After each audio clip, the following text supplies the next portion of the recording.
Hello everybody. In this KSP video, I'm going to be building an SSTO, and that's actually the second SSTO I've ever built in any KSP video. And I hope you really enjoy this video. And just before we start, I would really like to apologize for the last video. It wasn't my best work at all. I don't think I did very well on it, but hopefully I can make it better. I can make this better than that, but I hope you all can enjoy my video and enjoy watching it. And without further ado, let's get right into it. Now, with this craft, what I really wanted to do is just make a small SSTO thing that just worked and could get a small craft into space. And here you can see me trying out different nose cones. And basically, the gist of what I was going for here is just aerodynamic shape, I guess. And then here I'm working out just a cargo bay solution. Having a docking port on the top would be nice. I didn't actually put RCS on this in this version, but I probably will eventually.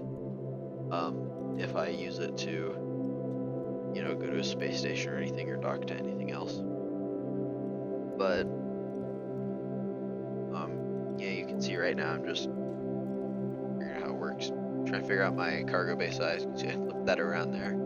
That's just because I wanted to have a smaller, solar panel docking section thing where the actual payload could be docked to, but also allowed my craft to, have some power, solar energy.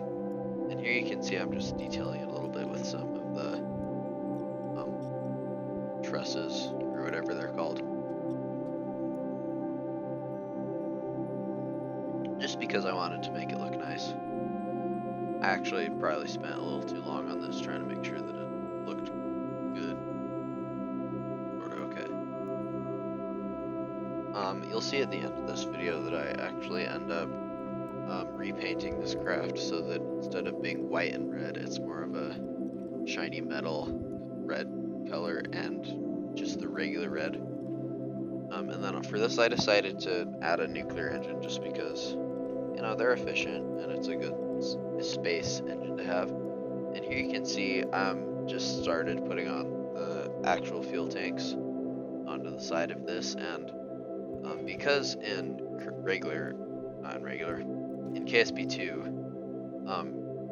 the nuclear engines have different fuel than the rest of the stuff. It's not just liquid fuel for everything. You have to have these other tanks, and the liquid fuel ones, not liquid fuel. Gosh, my mind today. The hydrogen tanks are actually less dense than the liquid fuel, so you kind of have to have. That's why the tanks are so big. But here you can see me putting on the sort of first edition of wings. The new procedural wings are actually really nice. You see me strutting it up a little bit so that it doesn't completely fall apart. Just adding some landing gear. Then here I actually did a test, but you guys don't really need to see that. Yeah, and then I'm just rearranging my tanks and stuff. And actually, at this point, I didn't realize, or I didn't remember that there were actual fuel tanks that just had the liquid fuel or methane in it. So I was using rocket fuel tanks for every single tank on here, which led to me having a huge amount of oxidizer and not enough liquid fuel, because I was burning the liquid fuel with the jet engines through the air intakes. But oh, here you can see, I think I figured it out right here. Yeah, because I went and replaced some of the tanks. Then I just went and put my wings back on. You can see it's looking a little weird right now. I guess that's just kind of how it turned out to be, I guess. Moving my wheels. Yeah, this is just me playing around with the tanks and stuff. I'm really enjoying this game so far, actually. Oh, and here I was trying to debate putting on drop tanks with the hydrogen, just so I could have a little bit more fuel with the nuclear engine, but that didn't end up working out. And then I actually put on some bigger air intakes so that my engines didn't struggle getting air, because in the tests they were at higher speeds, they were struggling to get all the air they need. Oh, and see there, you can see I went to test it a little bit. I'm just adding more struts and making sure all the doors fit and everything. Yeah, you can see I'm debating putting on more tanks, and I put some on like, you know, sort of halfway there on the outside of the wing, and I actually end up putting an extra hydrogen tank on here and then an extra set of rapiers because the in the first KSP game, the rapier engines, so one shot cone intake can feed 2 rapier engines with air, and those two have enough power to get a craft of like 35 tons into space. But this right here is like 45 tons, and here you can see I'm just doing a short test flight. Looks like it's, you know, night. I did my actual flight like in the night. Here you can see I'm just trying to get up to speed. Yeah, and then I just revert. Yeah, and then I add on an extra fuel tank because I didn't quite have enough fuel. And see, this is, yeah, so this is where I go put on the extra set of stuff. There's adding some struts because the rockets are a little wiggly in the game currently. I'm just messing with my center of lift and center of mass just to make sure that even when the fuel's totally empty, I can still have some sort of control. Gotta fix my wheels a little bit there. Yeah, and then here you can see I'm gonna start building the little satellite I release actually at the end of the, not at the end, about the, sort of near the end of the video I guess. And here I'm just testing out different antennas, and I ended up on the big extendo one.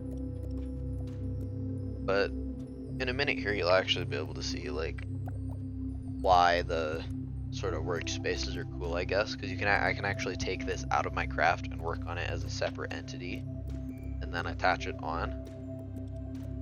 I just think that's pretty neat. And here you can see I'm just testing out some different looks.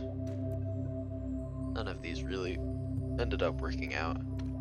Just grabbing some solar panels on there though.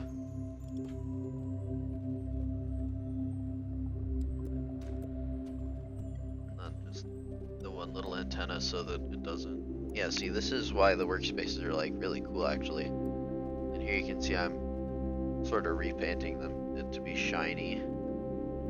I feel like they actually did a pretty good job with the shiny parts in this game. They look very nice when they're shiny. I'm going through repaint stuff. Actually, you'll see it probably a little bit later, yeah, but the underside of those are like the dark blue that my space agency colors are. I was having a lot of fun with that. And then, yeah, here I was actually trying to go through and paint each piece one at a time, because I didn't realize there was a paint the whole thing. And oh yeah, and then I accidentally like deleted my wings somehow, so I had to fix that and put them back on. That was really cool for me. But eventually, you know, I got it all together, and then we're actually going to move on to the launch now. Right about here. Yep. And here we are on the launch pad. Let's fire up those engines a little bit. Get ourselves moving all nice. But you can really hear the game's music really just bring out. I don't know, it's really nice how the game's music is absolutely amazing. I enjoy it a lot. Here I noticed I was going a bit off the runway, so I'm going to try to straighten that up, straighten myself up. Then we're going to rotate off the runway. I'm going to do a little bounce because I forgot to turn SIS back on. Always my favorite. I ended up actually turning it back on. And right now we're just trying to gain as much speed as possible in the lower atmosphere before we can ascend as fast as we can. And actually, same as within the first game, the Rapier engines reach their max speed thrust at around 450 meters per second, so that's the speed I'm trying to get. I just started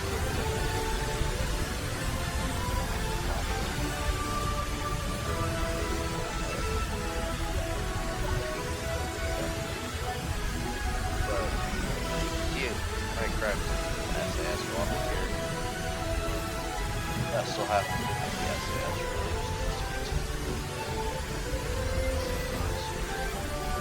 just doesn't sound like super perfect, but whatever. Also, we wobbly a little bit because they have strip.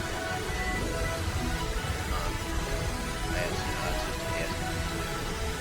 Also, okay, I'm gonna loud, make it pixely, I guess. Also, here you can see my graph for SSTO just a little bit weird. Sure about why.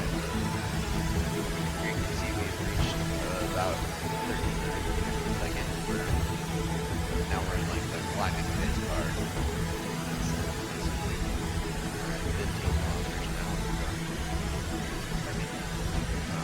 You'll see me checking in the part editor periodically, and that's just me looking at the rust of the Rapier engine just to see what it's at. Here you'll see as we start to slow down, there we go, right there, I switched to the close-up.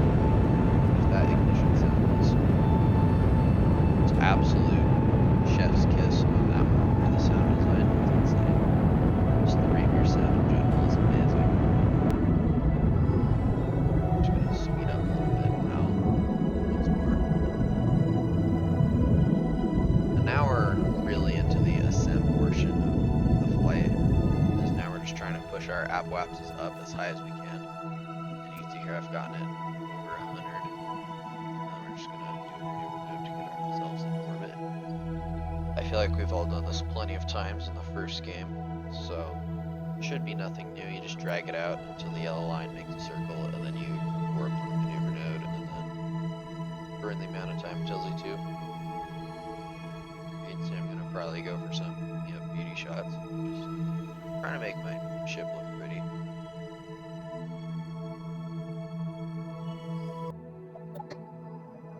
Pretty rough jump cut. My bad, guys. Oh, now we're gonna open the solar panels. Very nice.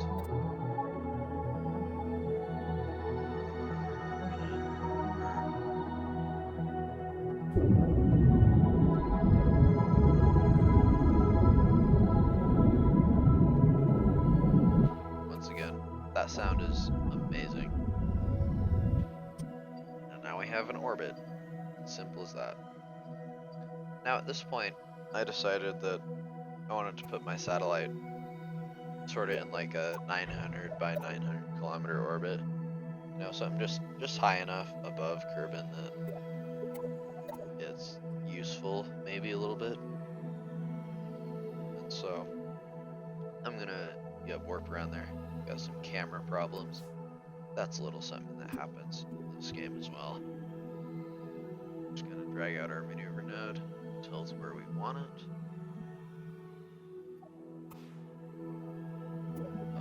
Here I'm going to activate my nuclear engines and then deactivate all of my Rapiers because I wanted to save the fuel in that for either my descent or my deorbit burn. So we're going to be doing all our burns with the nuclear engine now, which is going to be quite slow since it's got pretty low thrust to weight ratio on the craft. We got some more pretty shots of my craft.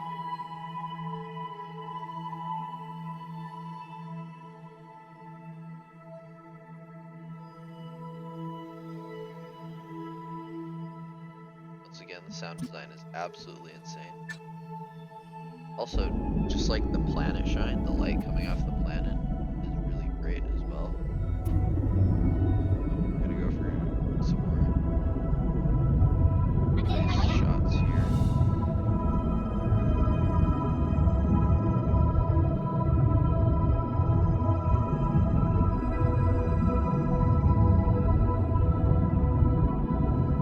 You'll actually notice that when I'm doing burns with the nuclear engine, I'm going to start like 20 or 30 seconds before it actually tells me to, the little window, and that's just because I know it's an early access and things don't exactly work. Also, here I discovered that if I time warp with my engine on, I continue to burn fuel, but my altitude actually doesn't increase. So that was pretty great for me to realize. We got this shot.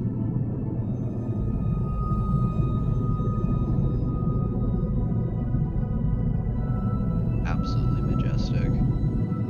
Sun disappearing over Kerbin's horizon.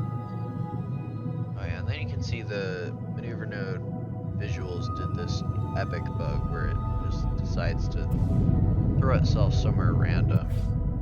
But the delta V readout at the bottom is mostly accurate, I think. Still. So now I'm just getting my AVWAPs to where I want it. Yep, and then we're just gonna make another maneuver node down to where I want it, and we're gonna warp around and do the exact same thing. With, of course, some more pretty cinematic shots sprinkled in. I'm gonna do a quick orbit of the planet here.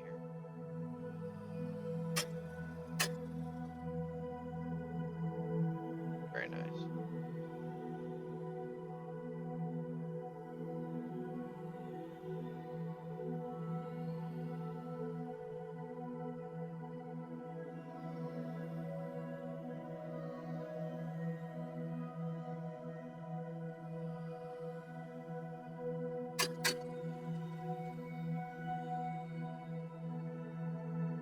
Yeah, so this is where you can see the sort of blue bottom of the ship there. That was an interesting thing that happened when I painted the ship. I think it looks nice. I'm just gonna point towards our maneuver node. Epic spin. We're gonna go look at Jeb in his little cockpit here, I think. Or we're not. I'm gonna be sad. Another very beautiful shot. Coming up. Yep. Start our burn.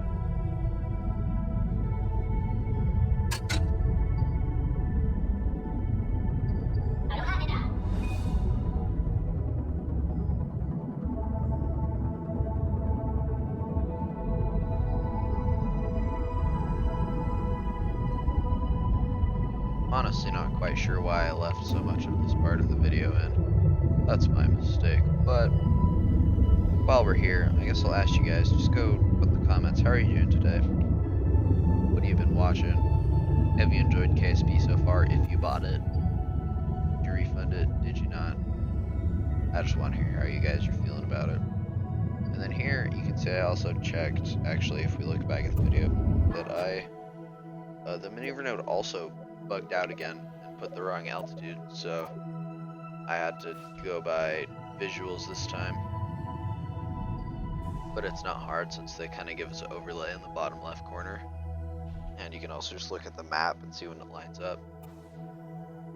And here we actually got a pretty circular orbit. We only got a variance of about, I don't know, 4 or 5 kilometers. Warp forwards in time, just a little bit more.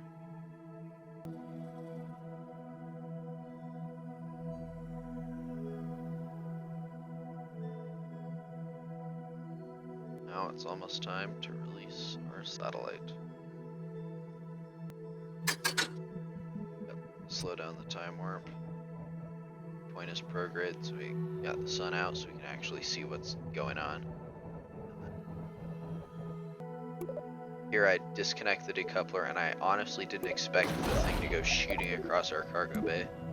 But that's honestly my fault. We switch crafts, and then I do the most intelligent thing and open our solar panels in the cargo bay. Honestly thought the thing was going to explode, but we just ended up spinning out of the cargo bay. I can extend our big antenna. This was 100% planned. Just turn on SAS so we stop spinning. I just point the thing at the planet, spin it around a little bit. You know, whatever. Get some more pretty shots. Satellite floating away from the SSTO. Very beautiful. I just set it to radial in, I guess. And then we're actually just gonna make our descent here. I contemplated doing our burn on the light side of the planet, but I realized then that would mean we'd be making our descent in darkness, and that's not super great video material. So we're just setting up a burn here, and then we're just going to point our camera at the planet and make a warp there. Very nice. Forgot to turn us around. Getting into the shadow of Kerbin. The Rapier closed cycle burn mode is absolutely insane. Also just the nice glow of our two engines. This is another pretty shot I got. We can see the whole of Kerbin almost silhouetted with the shadow of Kerbal, the nice rainbow around the edge of the atmosphere. Here we come, shooting in. We're doing a tumble. I forgot to bolt up our solar panels and cargo bay, so I do that. And then we're actually just gonna tumble until we hit about 25 to 20 kilometers, just because the air's not thick enough, and we don't have any RCS, not RCS, I guess RCS counts, we don't really have any reaction wheels for space control in this, except for the one in the cockpit, and that one's not super strong. And here you can see I'm kind of struggling to gain control. The air's just throwing us around a little bit. We have slowed down quite a bit due to our large wings, and here you can see I'm starting up the engines just a little bit so that we can at least have a little bit of forward thrust just to keep us in the air. And here we do an epic flat spin. That was really great. And that's another reason why I kept just a little bit of fuel in the tanks, is so that we can at least have a little bit of power if we needed to fly anywhere. And you can see I decided I was going to land on this little part. We're just going to do a quick descent through the clouds right now. You just ignore the pixelation it gives around the edge of the craft. This actually looks really great. Like, look at that. Massive swoop past some of the clouds. It would be neat if there were more layers than just that, but you know, maybe that'll come in future updates as more detailed clouds. You can see we put the landing gear out. I can see the line of trees, and so I'm aiming for something outside that. I really should have landed more towards the beach because it's actually still flatter over there than where I chose to land. And you can just see I've got the engines providing us just a little bit of thrust so we don't completely stall out. And then we're just gonna slowly try to make our descent. I've already turned the wheel brakes on, I think, so that we don't... Oh, I don't actually think I did. Honestly, that's my bad. Yeah, so I had decided we're gonna go over this hill because I really don't want to hit it. That's not super great. I decided I'm going to try to tap the ground a little bit on the back side of this. We get a tap. It's just a bounce though, which is super helpful. I decided we're going to try to go over this huge hill. Our engines actually die. So we have no more fuel, so at this point we're just a glider. So I'm trying to make it down without completely destroying the plane and killing Jeb. I actually do sort of okay here, except then we get to bounce with the front landing gear, and we end up with one huge bounce here, destroy all the engines on the back, and the front air intake and fuel tank. But we made it down successfully, and Jebediah survived, and we delivered the payload. That's what I call a successful mission. I'd just like to thank you all for watching this video, and please like and subscribe if you enjoyed it. I'll see you in the next one.